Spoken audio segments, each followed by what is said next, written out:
yesterday when I got back from my idyllic drive, I had to switch trucks.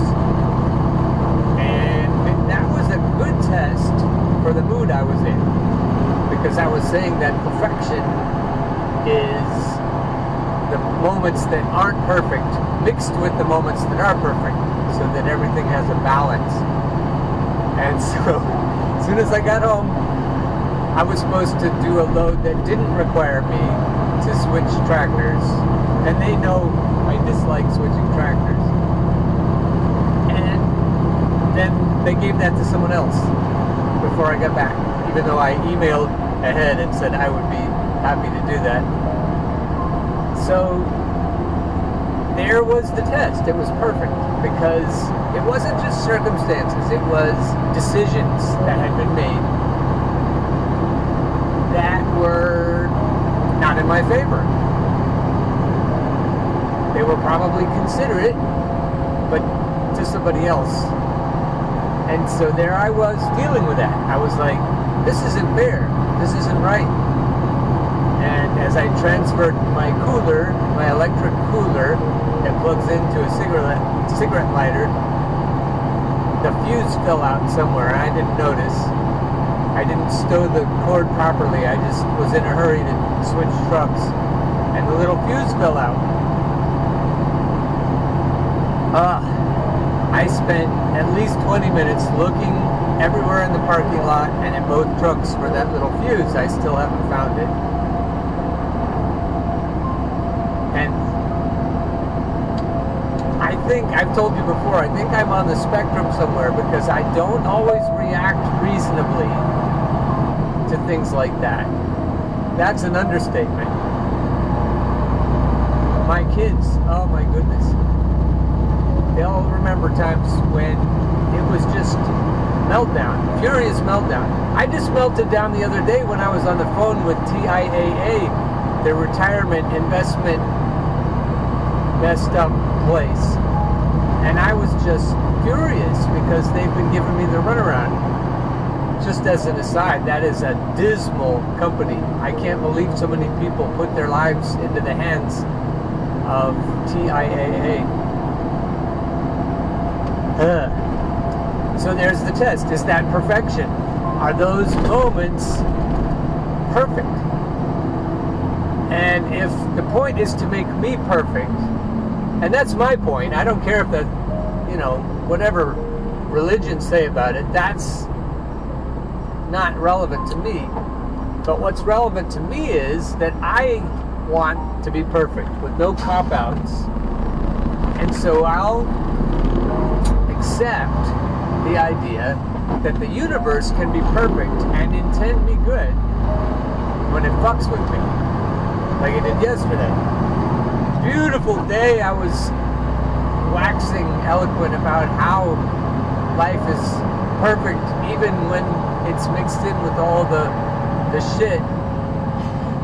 That reminds me of a lesson I used to teach when I used to be a teacher. And I would say to them, when they were talking about fear or other things that I think are inadmissible, we don't need fear in our lives. We don't need even a little bit. We don't need a little bit of jealousy, for example. They'll say a little bit of jealousy is healthy. It shows that you care. And I don't think so, Tim. I said that'd be like mixing a little bit of dog shit in with your organic veggies or your grass-fed beef, and you'd be like, do I eat it first? Did I save it for dessert? Or do I mix it all together and hope I don't notice it? And no, the answer is you get it off your plate. You don't want that. And I still think that's true. But into every life comes some dog shit, and you have to decide that it's for your good, that it's gonna help you. You don't have to eat it, but I think you have to deal with it. And maybe it does get snuck in with your food by mistake. And then it's very difficult to say, oh, that was for my good. especially, it's difficult to say that was intended for my good. But if there is a balance, and every experience helps us appreciate every other experience, it's possible. And if it is possible, that allows for a high level of gratitude, moment by moment, not just every once in a while when the weather is beautiful and everything's going your way and there's a bright golden haze on the meadow. I'd say if you're grateful for every part of your experience, it alters your experience. It alters you and thus alters everything that is. So you end up changing what you're going to deal with later. You end up changing the people, the rocks and the hills and the trees and everything. You end up changing everything by changing yourself. And you're in a different story. Gratitude is that powerful.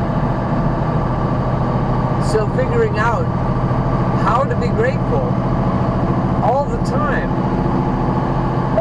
is a way to change your existence. It's a way to alter every reality. One of the main reasons I don't like switching trucks is all the electronic stuff I have, and including this dash cam. So I don't like to unplug everything and move everything and figure out that there aren't enough plug-ins and all that. And also, the suspension in the day cabs is a lot harsher, and I always end up feeling like my back and my neck are going to get knocked clear out of alignment. In 3/4 of a mile, turn right on Robert Fulton Highway. Old person problems, I guess. But maybe that's all for my edification. All of the experiences that challenge and frustrate me are for my good. And believing that will make it true. It's a pretty hillside. It's a pain to go up it when you're loaded. It's kind of a pain to go down it when you're not loaded. But it's a beautiful place. This is the Buck in the south part of Pennsylvania.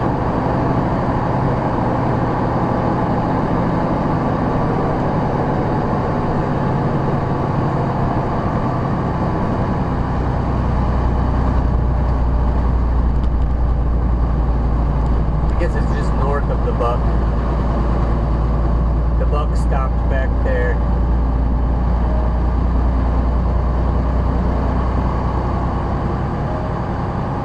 Okay, so here's the part, here's the moment that makes all the other moments. All the cars behind me that wish I wouldn't follow the truck speed limit, even when I'm empty.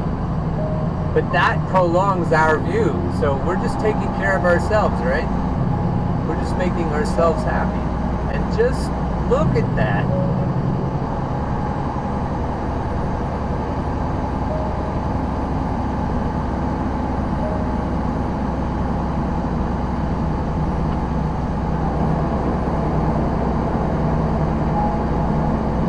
I wonder what it's like living right here by the hill, listening to all the trucks laboring up and down.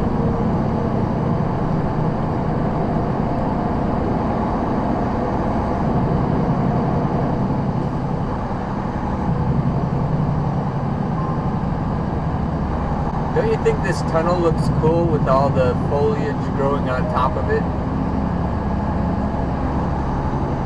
There's a fence way up on top of it.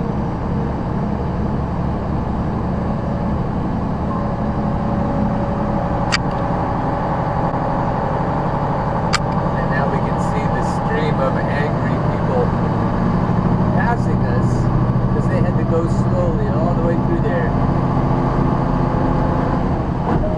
But they were perfected by it, I'm sure. Here's another little 35 mile per hour town.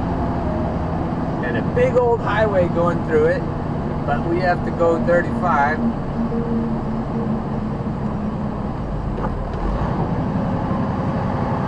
This little town is called Willow Street. So I think there ought to be a street called Willow Town in retaliation. And then people would say, a street called Town? Why is there a street called Town? And why is there a town called Street? I wonder if there's a Willow Street in Willow Street. In which case you'd live on Willow Street in Willow Street. And why do we live in a town and on a street? I can see why we don't live in a street. Yeah, I can see it. When possible, make a U-turn. I think it's interesting because this is the best road to get through here. I was looking at the map and realizing that When going possible, any make other a way U-turn. would lead you through Millersville and really bad corners for a truck that's so long. And there's a bridge up here, and it's legal for trucks to go on it. No signs say otherwise, but my GPS unit has it in When her head. possible, make a U-turn. And it's the perfect way to go. It's perfect. It's beautiful, and it connects two places that really wouldn't connect any other way. You'd have to go clear up through Lancaster City on the main streets through that town to get through here because the topography is challenging. Here's the bridge. As you can see, there isn't anything saying trucks can't go on it. In trucks 1.5 go miles, on it. turn left on Pennsylvania 999 West. She concedes after a while. When she knows you're not turning around, then she'll tell you how to go from there. I think that's a good lesson.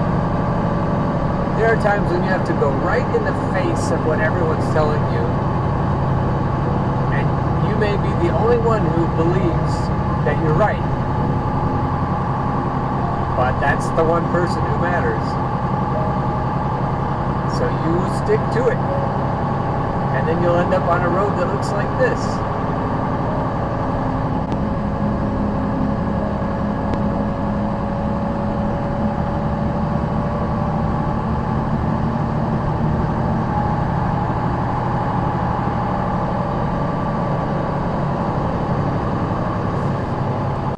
What do you think? Can I buy a piece of ground out here?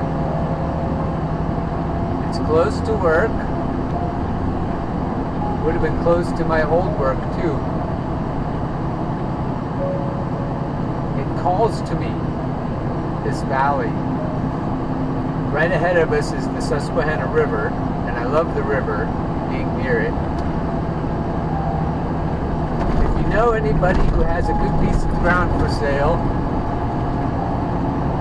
I'd like to buy it. We're coming down the hill through a little village. I don't even know if it has a name. But even without any land, it would be fun to live in this little village. It looks really nice.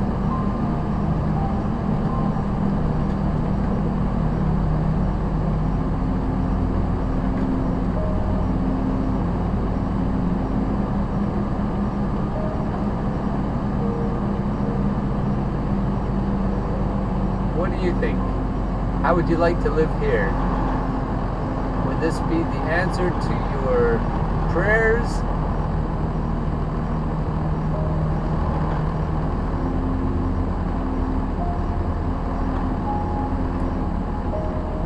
Now you can see down into the river valley.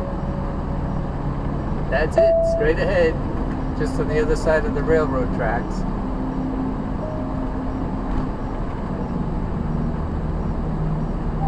Turn left at the stop sign, then take the first right. I don't know if it has a name or not.